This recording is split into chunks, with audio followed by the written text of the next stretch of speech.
हे guys, welcome back to my channel M Mahesh. तुमचं खूप खूप स्वागत आहे आपल्या मराठी यूट्यूब चॅनलमध्ये एम महेश. तर गाइस, कॅप्शनवरनं तुम्हाला कळलंच असेल की आपण कुठे जात आहोत. आपण जात आहोत जगन्नाथपुरी चारधाम. हे ओडिशामध्ये असलेलं समुद्रकिनारी वसलेले हिंदूचं अत्यंत पवित्र आणि प्रसिद्ध तीर्थक्षेत्र आहे. तर बघू शकता आपण आता मुंबई नागपूर एक्सप्रेसवे स्टार्ट केला. दुपारचं आपण जेवण केलं आणि पुन्हा आपला प्रवास सुरू झाला जगन्नाथपुरी जाण्याच्या इथे. तर आम्ही तिथे नाईट स्टे केला नागपूरला. तर बघू शकता मॉर्निंगला आपण छानपैकी नाश्ता केला. सुंदर असे आलू पराठे होते आणि पोहासुद्धा होता, पण त्यामध्ये आलू पराठा विन झाला. तर आम्ही नाश्ता करून निघालो पुढच्या प्रवासाला, कारण हे कमीत कमी 1800 किलोमीटर काहीतरी आहे जगन्नाथपुरी बाय कार. तर आमची ही बाय कार ट्रिप होती.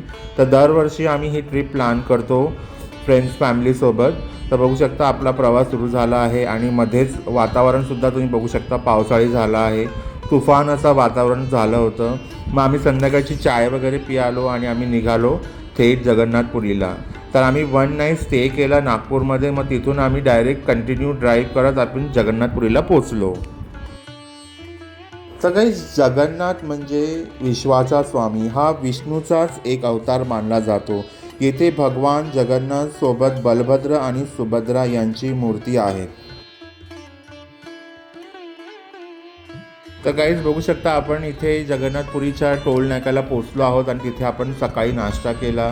त्यांच्या इकडे मेंदूवडा फ्राय करून पाण्यामध्ये भिजवून त्याच्यावरती कुठलीतरी भाजी टाकून ते लोक नाश्ता देतात व आम्ही नारळ पाणीसुद्धा पियालो. खूप छान असा ब्रेकफास्ट केला मॉर्निंगचा. आपण तिथून थेट निघालो आता जगन्नाथपुरी टेम्पलच्या इथे.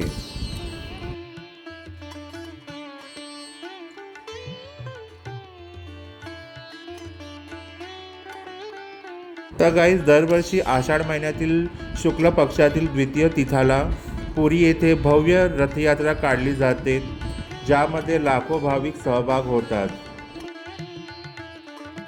तर गाईज, जिथे रथयात्रा चालते तिथे बघू शकता आपण पोचलो आहोत आणि एंटर करताच आपल्याला जगन्नाथपुरी मंदिर ह्याचे दर्शन झाले आहे. तुम्ही बघू शकता लांबून किती सुंदर मंदिर दिसत आहे.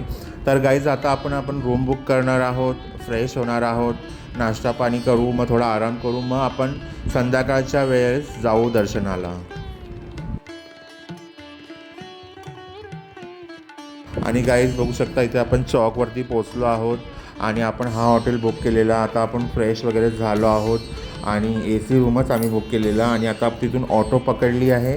ऑटोने आपण तिथून जगन्नाथपुरी मंदिरच्या इथे जाणार आहे. तिथून आपल्याला फक्त 100 मीटर चालायचं आहे, कारण मंदिरापर्यंत ऑटो जात नाही, कारण खूप मोठं भव्य मंदिर आहे गाईज. तर बघू शकता तिकडेच मी छोटं मोठं तिकडची कल्चर कॅप्चर करण्याचा प्रयत्न केला. ओडिसा लोकांचं कल्चर कसं आहे बघू शकता. मंदिर पण किती सुंदररित्या बनवलेलं आहे गाईज. तर तिकडच्या गल्लीमध्ये आपण फिरलो. तिकडे पांडा लोक असतं त्यांना आपण भेटलो. तिकडचे स्वीट बघितले, कशा प्रकारे स्वीट्स ते लोक बनवतात. हे तिकडचं फेमस स्वीट आहे, पण मी त्याचं नाव विसरलो आहे, पण खूप सुंदर होतं खाण्यासाठी. तर हे बघू शकता गाईज, आता आपण पोचलो आहोत मंदिरात. तर बघू शकता हे आहे मंदिराचं बाहेरचं रूप. मंदिरामध्ये फोन अलाउड नसल्यामुळे आपण तिकडे काहीच कॅप्चर करू शकलो नाही. आपल्याला फोन तिथे डिपॉझिट करावा लागतो. किती सुंदर सुंदर दर्शन झालं गाईज, तुम्हाला शब्दात सांगता येणार नाही. जगन्नाथ म्हणजे विश्वाचा स्वामी, हा विष्णूचा एक अवतार मानला जातो. येथे भगवान जगन्नाथसोबत बलभद्र आणि सुभद्रा यांची मूर्ती आहे. दरवर्षी आषाढ महिन्यात इथे रथयात्रा काढली जाते गाईज. तर गाईज, हे मंदिर 12व्या शतकात कलिंगचा राजा चोडगंगा आणि अनंग भीमदेव यांनी बांधलेले मानले जाते.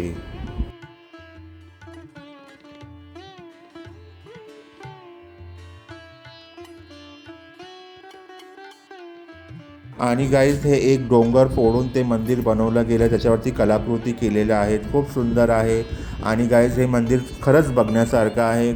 असं वाटतं की साक्षात कृष्ण भगवान तिथे आहेत, बसलेले आहेत, सगळ्यांना दर्शन देत आहेत. तुम्ही जमल्यास नक्की तिथे जाऊन दर्शन करून घ्या.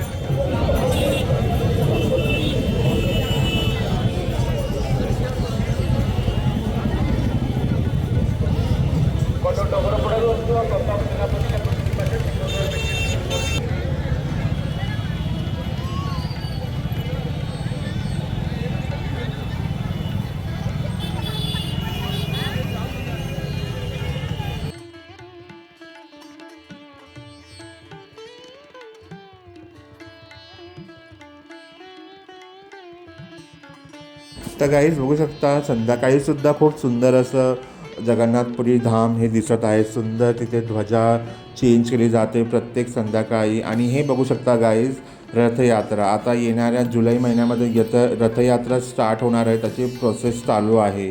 खूप सुंदर अशी कहाणी आहे. चला तर गाईज भेटूया पुढील भागामध्ये.